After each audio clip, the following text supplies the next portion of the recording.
I'm with Pat Cash to talk about our Australian Open's Big Mac Legends Tournament. And Cashy, great to have you. Obviously, you've been a stalwart of our Legends event over the last few years, and the public love the opportunity to see you. In particular, putting the old headband on. Yeah, that's right. Well, it's hometown, isn't it, Melbourne? Yeah. So it's always great fun to come out. How do you cope with being called a legend? Is that like, did the first time you sort of crossed over from being a player into that category, was that weird?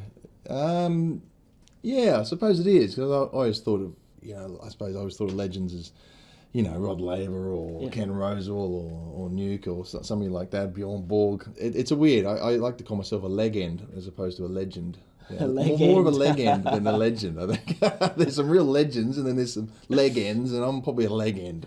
What do you think about the legends, and who creates the most interest? Well, over the years we've had some of the guys like Pat Rafter, of course, have people love to see him, the home fans. But there's other guys like Goran Ivanisevic is always popular. He's Mansour Barami is. Not a lot of people don't know who Mansour is. But once they get to watch him, they're in hysterics because he can really play on real kind of course, and to see you guys, I mean the Woodies are coming out in the court. I mean it's the legendary team of all teams. What's the key ingredient to making it as a pro? It's a forehand and a backhand you got to perfect, a serve and a volley you got to perfect, and the movement you got to perfect, and the endurance you got to perfect, and the mental toughness you got to perfect, and then you got to travel on the road and get no injuries. That's just a start. It's like a menu of things to get you there. As you know, you can't have too many weaknesses these days. They get found out. So it's a bit different now than it used to be. But you really got to have it all. All right, from at Tonya Hardy, she wants to know, who was your toughest opponent?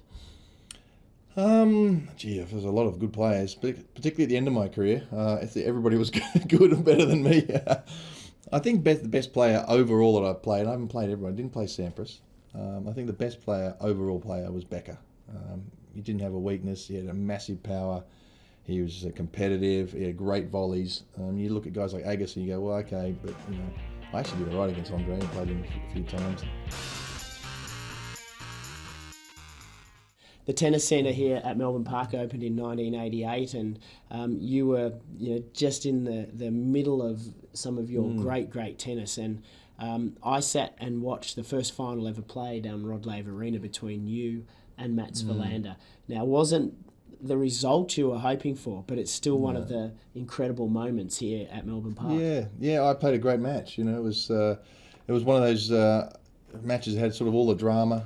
Had rain delays, had 2 rain delays. One helped me, the other one helped Mats, and up and down. It was a windy day, blustery sort of Melbourne day, and ended up closing the roof. So we played the first Grand Slam final indoors, and Mats got me in the end, right, just the end. But I played a pretty good match. The score against Mats, if I recall, was 8-6 in the fifth. Yeah.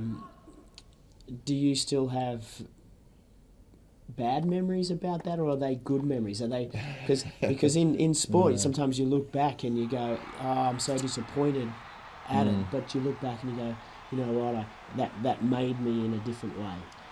Yeah, you're right. I mean, it can do that, and I think early on in my career I had a couple of moments like that where I had a match point against Ivan Lendl to get in the US Open final, and that haunted me for a long time, for years, but also pushed me on. I said, I'm going to beat this guy, I'm going to beat him, I'm going to work harder and harder. So they're the ones that push you on.